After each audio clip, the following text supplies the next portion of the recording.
Okay, so we're going to carry on our discussion about shapes and create some new definitions here. So let's just jump in on a couple of these fairly quickly. So types of quadrilaterals, we're just going to drag our arrow and have a quick discussion about what makes each type of quadrilateral what it is.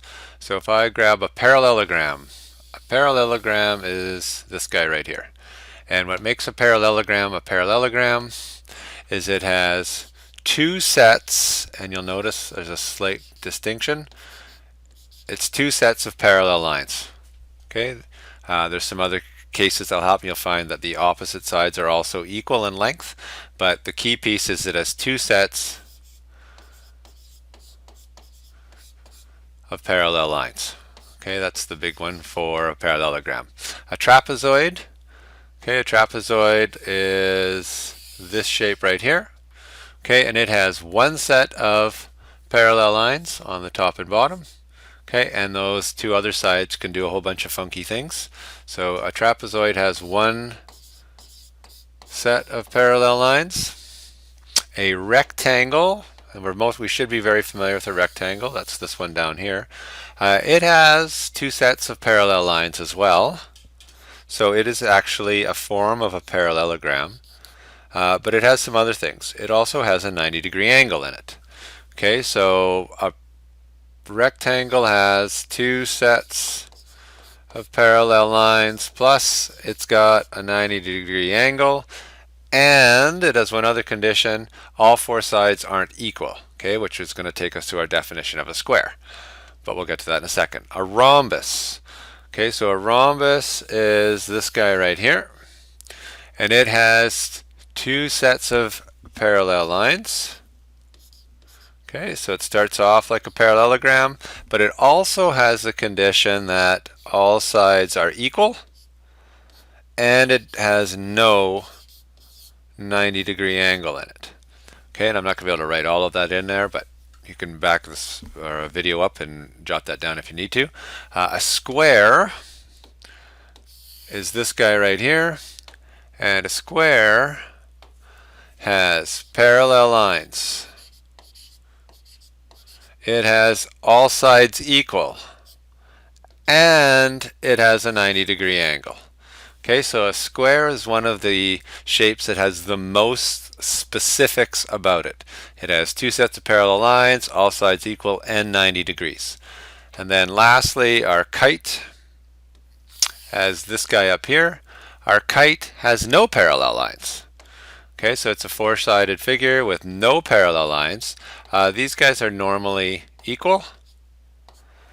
Okay, two sets, but they're not across from each other, which is a little bit different than some of the other shapes. Normally the opposite sides are equal. So just a couple of quick definitions. That's the theme of today. Midpoint, not really a secret here. It's a point on a line segment that is exactly in the middle. Okay, so from here to here, this distance and this distance are equal. That's what these little ticks mean. So this guy right here is your midpoint. Okay.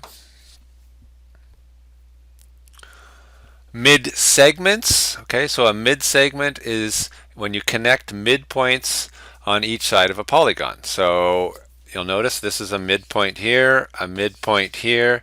This is a mid-segment. Okay, now there's some interesting things that happen when you connect these mid-segments, and you can probably see this shape already. When you connect it all four midpoints with these mid-segments, it creates another quadrilateral inside. So if we take a quick look here, let's see if we can get that into the video area right there, and we'll bring that back if we can. Come on. Is it inside? It's pretty close. Okay, so if we look at this, and I grab one of the corners, and I can drag that. So now, these measurements up here on the tops and the sides, you'll notice, those are measurements for the mid-segments. Okay, so this guy right here, MDC, so that's this line right here. Okay, and you'll notice, if we check it out with this one over here, this is MAB, so you'll notice, okay, those lengths and those slopes are the same. Okay, if you do the others, you'll notice these guys here, the lengths and the slopes are the same for opposite sides. So it creates a parallelogram inside this shape. So let's just drag this around and let's see what happens. Is it possible to break the parallelogram? And the answer is no. So no matter what I do inside, as long as I join up those mid segments, I create a parallelogram. Cool. All right, and then down here, this word conjecture, that's a guess or a prediction based on limited evidence. Okay, it's a fancy word for an educated guess. Median. Okay, so a line segment connecting the vertex, which is a corner. So this is the corner of a triangle to the opposite side midpoint. So this would be a vertex. This would be a midpoint. Okay, and then if we take our ruler, let's see if I can make this actually work correctly. It's probably not gonna, there we go. There. Okay, so now if I, close, shaky. All right, so a median would connect those two items together. Okay, now in a triangle, and I'm not going to use a ruler for all of these, in a triangle you can actually have 3 different medians. So you could go from here, I'm going to just estimate, there's another median right there, and then there's one more from this corner to this opposite side, and you're probably getting the idea that, hey, look at that, those 3 all cross there, and you would be spot on. And we're going to give that a name in a minute called a centroid. We'll define that in a second. A bimedian is a line segment connecting the midpoints on opposite sides of a quadrilateral. Okay, so let's draw a little dot here. So here to opposite sides, something like that. We don't see bimedian very often, so I wouldn't get too panicked about it, but that's okay, just so you can see it. Okay, a centroid is the geometric center of an object. A centroid can be found in a triangle by finding where the medians all intersect. We already talked about that.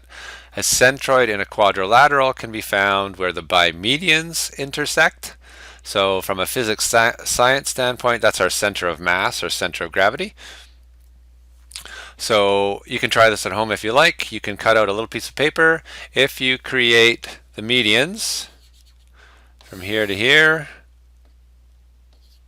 from here to here, and from here to here, if you put your finger on that point, and you do this with a relatively thick piece of cardboard or something, you should be able to balance it on your finger regardless of the shape of the triangle you create. If you do this with a quadrilateral, you're actually going to chop it up into 4 separate triangles. So you would find dots here and here. Then you would cut it this way. You would find more dots. In the other direction, I've got a nice little animated graphic in a second, and you crisscross those lines, and it looks something like this. So this is finding the centroid, okay, of a quadrilateral. You can see there are 4 triangles. They're finding the 4 centroids, and then once they have those centroids, they're going to connect those lines, and G, where you just saw it flash by, would be the center of that quadrilateral. Okay, you can just watch that a few times if you like. There's G. Okay. Okay, so let's just do 1 or 2 quick questions here just to wrap up. So consider the following diagram. What is the value of X? Okay, so right away I see these 2 little double ticks in the upper corner. That means isosceles triangle. So what I would do is I would fill in right away, this guy has to be 76, and this upper angle here, call it a little alpha if we want, I would solve for that because I know the sum of the interior has to be 180.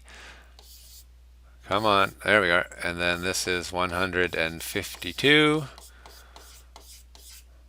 So I would know that alpha has to be 28 degrees. So this is 28 degrees. So when I'm looking at the bigger triangle, I know 28, I know 90, and X all have to go together to make 180. So X plus 28 plus 90 is 180. X plus 118 equals 180. X equals 72 degrees. or sorry, 62 degrees. Helps if I can add. Must be getting late in the day. Let's try that again. 62 degrees, and we can see that's answer C. Okay, one more. Find the angle Y. Explain your thought process solution technique. So when I look at this, I have an unknown angle Y here in this triangle. Okay, I don't have any numbers, so this can be a bit of a daunting question for people. But if I look at this, so 1, 2, 3, 4, 5, 6, 7, 8, it's an octagon. 1, 2, 3, 4, 5, 6, 7, 8. It is.